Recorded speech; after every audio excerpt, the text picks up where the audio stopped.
Como podar samambaias. Podando samambaias ao ar livre. Observe as instruções de poda para a sua planta. Algumas samambaias não reagem bem à poda durante a primavera. É melhor deixar a folhagem velha desaparecer sozinha no verão. Você pode danificar a planta se insistir em podá-la. As folhas podem ser cortadas quando estiverem mortas. Corte a folhagem velha no começo da primavera para facilitar a poda. É mais fácil podar a samambaia na primavera antes que novas folhas comecem a nascer. Você notará brotos enrolados próximos à base da planta. Corte a folhagem acima dela com uma tesoura de jardim. A folhagem velha não terá uma aparência tão boa quanto a nova no auge do verão. Apare galhos mortos depois que os novos brotos surgirem. Você também pode esperar surgirem novos brotos para cortar as folhas velhas. É melhor fazer isso no começo da estação. Corte as folhas velhas próximas à base da samambaia para deixar a planta mais bonita e saudável. Você também pode cortar folhas mais velhas, que ainda não estão mortas, mas parecem um pouco desgastadas. Corte as pontas das folhas para dar forma à samambaia. Apare as pontas das folhas até atingir a forma desejada se não gostar da aparência da sua samambaia. Use uma tesoura afiada para aparar a planta. É aconselhável aparar as pontas da planta apenas depois de remover as folhas amarelas e mortas. Lembre-se de que as pontas das folhas podem ficar amarronzadas quando forem cortadas.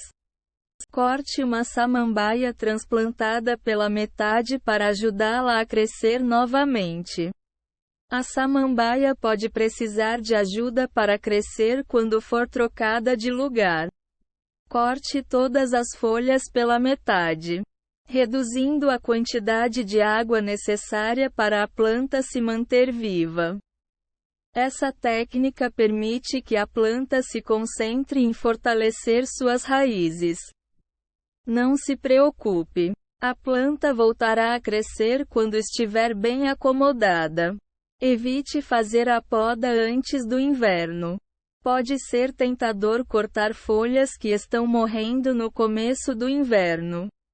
Contudo, essas folhas vão proteger a raiz do frio.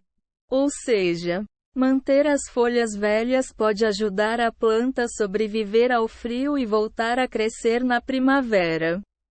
Aparando uma samambaia dentro de casa. Corte folhas mortas sempre que elas aparecerem.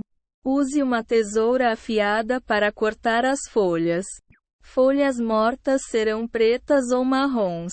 Faça o corte próximo à base da folha, logo acima da junção com o caule. Use uma tesoura normal bem afiada ou uma tesoura de jardim. Remova folhas infectadas por cochonilhas de escama. As cochonilhas de escama são pequenos insetos que atacam as plantas. Elas são pequenas, marrom avermelhadas, com corpo achatado. Quando as cochonilhas de escama atacam as plantas, as folhas ficam amarelas e fracas.